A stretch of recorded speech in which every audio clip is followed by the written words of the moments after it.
కళ్యాణం జరిగే సమయంలో దాదాపు 4 గంటలు అక్కడ కూర్చున్నాం.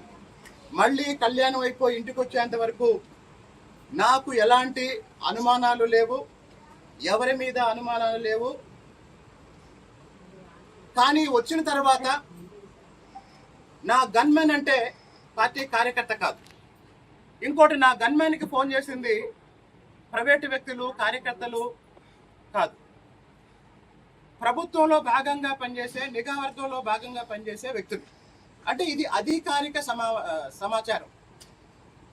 దీన్ని బట్టి నేను అడిగే ప్రశ్నలు ఏంటంటే, దాడి చేస్తారేమో అనే సమాచారం ఉన్నప్పుడు కూడా, దాడి జరుగుతుందేమో అనే సమాచారం ఉన్నప్పుడు కూడా నాకెందుకు భద్రత కల్పించలేదు, నాకెందుకు ఎస్కార్ట్ పెట్టలేదు, వచ్చేటప్పుడు కూడా ఉద్రిక్తత పరిస్థితులు ఉన్న సమయంలో కూడా ఎందుకు నా భద్రతని వదిలేశారు? అలా అని చెప్పి నా భద్రత గురించి నాకేం భయం లేదు. నేను చాలాసార్లు మా నాయకుడికి చెప్పింది ఏంటంటే, ఇది చాలా మంది నాయకులు కూడా మా వాళ్ళకి నచ్చలేదు, జనంలోకి వెళ్ళేటప్పుడు నేను ఒక్కడనే వెళ్తాను, లేదా నేను వ్యక్తిగతంగా మాట్లాడతాను. రాజకీయాల్లో నాకు నచ్చని అంశం ఏంటంటే, ఏ విషయమైనా గుంపులుగా వెళ్ళి ఒక కుటుంబంతో మాట్లాడాలన్నా, ఒక వ్యక్తితో మాట్లాడాలన్నా, ఒక సమస్య తెలుసుకోవాలన్నా కుదరటలేదు. ఎక్కడికి వెళ్ళినా ఏమవుతుంది, ఇప్పుడు ఒక నాయకుడు వెళ్తుంటే నాయకుడితో పాటు 4 కెమెరాలు వస్తున్నాయి. ఇంతకుముందు మీడియా వాళ్ళు మాత్రమే వచ్చేవాళ్ళు. ఇప్పుడు ప్రతి నాయకుడితో పాటు సొంత సోషల్ మీడియా టీం వస్తుంది. నేను వ్యక్తిగతంగా ఫీల్ అయ్యేది ఏంటంటే, ఇప్పుడు రాజకీయాల్లో ఉన్న నాయకులు బయటకు వస్తే ప్రజల కోసం పనిచేసేది చాలా తక్కువ సమయం అవుతుంది, పబ్లిసిటీ చాలా ఎక్కువైపోతుంది. ఇది సమాజానికి నష్టం అని నా అభిప్రాయం.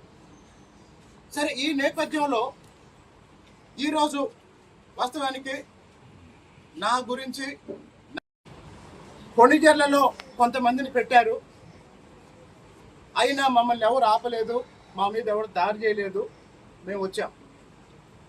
ఇప్పుడున్న సమాచారం ప్రకారం మళ్ళీ ఊటుకూరు దగ్గర 2-3 వాహనాలు పెట్టారు.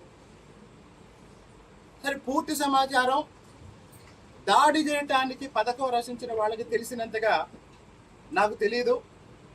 నాకున్న బిట్స్ అండ్ పీసెస్ సమాచారం ప్రకారం నేను అడిగే ప్రశ్న ఏంటంటే,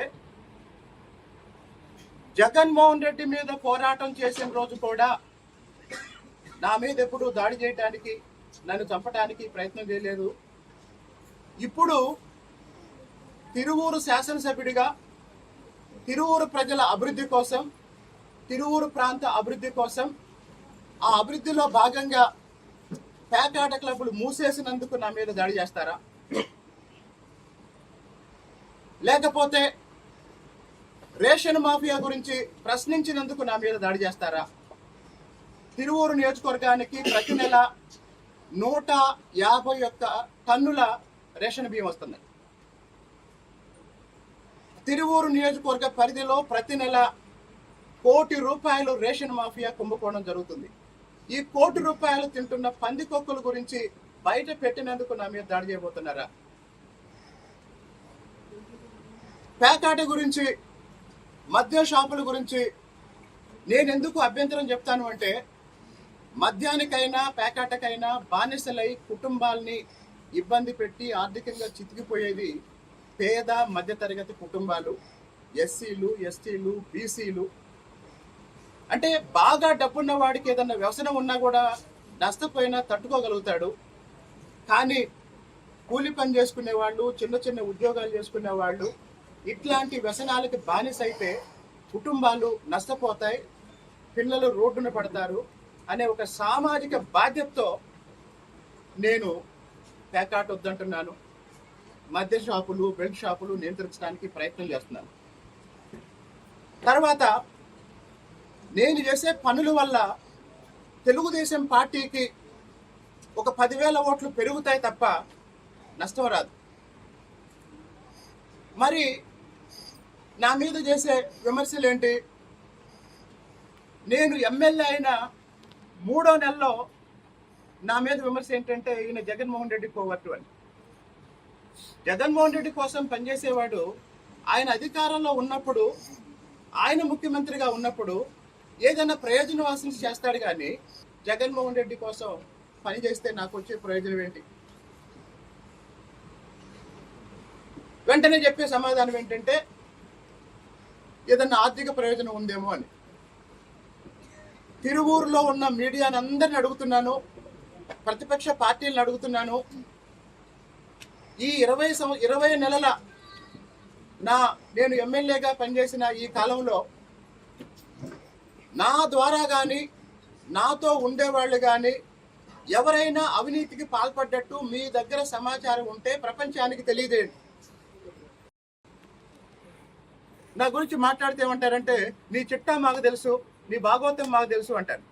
తెలిస్తే బయట పెట్టండి రా బాబు, ఎందుకు దాచుకుంటారు బీరువాలో పెట్టి?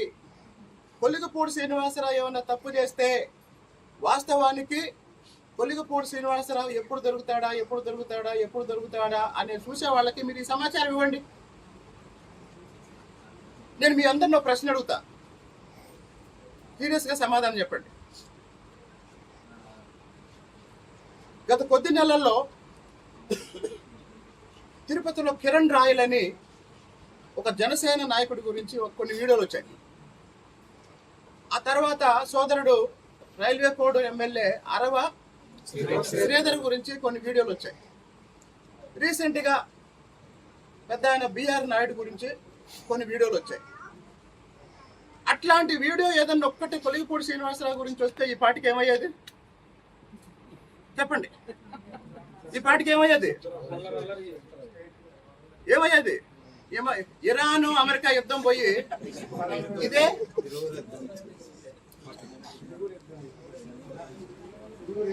కాబట్టి కొల్లిగపూడి శ్రీనివాసరావుని ఎలా ఎక్స్పోజ్ చేద్దామా, ఎలా ప్రజల్లో వ్యతిరేకంగా చూపిద్దామని ప్రయత్నం చేసే వాళ్ళకి నేను అడిగేది ఏంటంటే, నేను చెప్పేది ఏంటంటే, మీ దగ్గర ఏమన్నా సమాచారం ఉంటే ఇవ్వండి.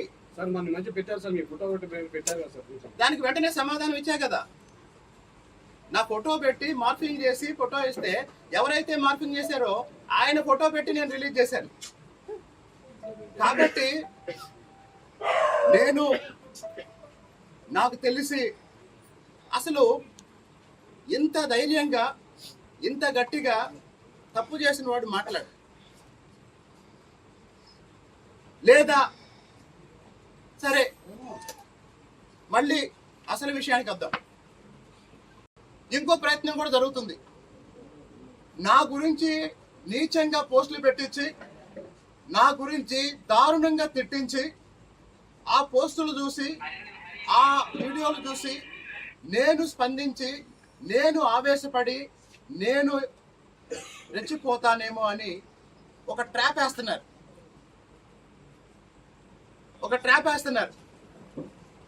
తప్పు జరిగిన చోట నేను నిలబడతా, గట్టిగా మాట్లాడతా. కానీ నా గురించి ఎవడో ఒక పోస్ట్ పెట్టాడని, ఎవడో ఒక బూతు తిట్టాడని నా వ్యక్తిగతం గురించి నేను ఎప్పుడు బాధపడను. నన్ను అవమానిస్తే సహిస్తా, నా జాతిని అవమానిస్తే తెగిస్తా.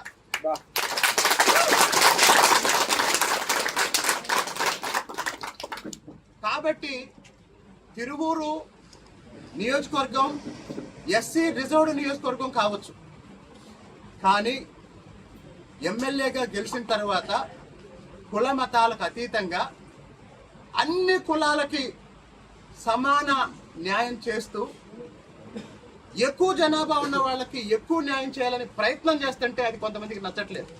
నేను బీసీలకు ఎక్కువ పదవులు ఇవ్వాలన్నాను, అది నచ్చట్లేదు. నేను ఎస్సీలకు ఎక్కువ పదవులు ఇవ్వాలన్నాను, అది నచ్చట్లేదు. నేను కాపులకి వైశ్యులకి సమానంగా కుర్చీలు వేయాలన్నాను, అది నచ్చట్లేదు.